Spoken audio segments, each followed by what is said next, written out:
इसके अलावा बीजेपी ने उपचुनाव के लिए मंत्रियों की फौज तैयार कर दी है, उतार दी है जमीन पर। वहीं अखिलेश यादव भी पूरी तरह से तैयार हैं। उनकी क्या कुछ तैयारी है, देखिए।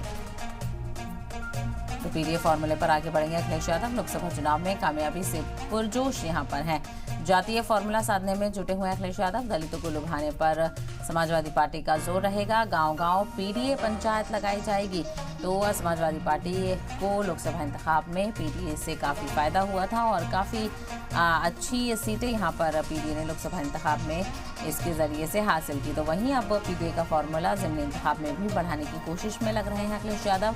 दलित वोट पाने में कामयाब रहे हैं अखिलेश यादव। अवधेश प्रसाद आर.के. चौधरी को आगे यहां पर करते हुए नजर आएंगे। 10 सीटों पर ज़िमनी इंतखाब होने वाले हैं, उसको लेकर यूपी में खासा सियासत देखने को मिल रही है। एनडीए और इंडिया अलायंस एड़ी चोटी का जोर लगाते हुए नजर आ रहे हैं और ऐसे में एक तरफ एनडीए अलायंस के लिए जो बका है उसको और जो शिकस्त का सामना करना पड़ रहा है उसको बचाना एक अहम मकसद है। तो दूसरी तरफ अखिलेश यादव ने जिस तरह से लोकसभा चुनावों में सीटों को अपने पास वापस लाया है पिछली बार के मुकाबले में, और इसी तरह उनकी कोशिश होगी कि ज़िमनी इंतखाब में भी कदरे बेहतर समाजवादी पार्टी अपना मुजाहरा करे। तो ऐसे में देखना बेहद अहम होगा कि किस तरह से नतीजे निकलकर सामने आते हैं।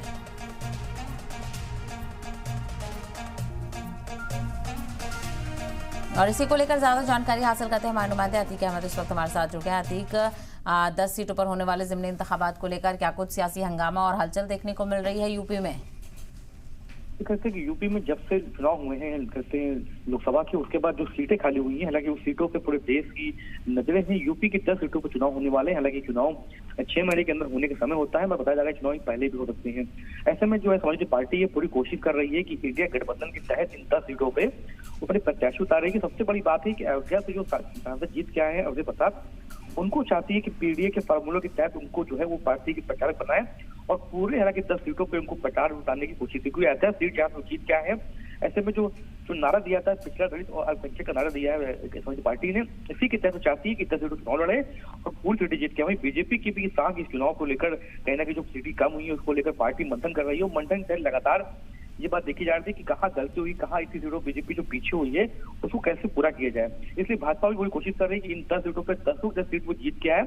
इसको लेकर लगातार मंथन चल रहा है, लगातार बैठक की तैयारी चल रही है और बीजेपी अपनी जो पार्टी में टिकट जिनको देगी उसको लेकर खास मंथन किया जा रहा है किन किन लोगों को टिकट दिया जाए।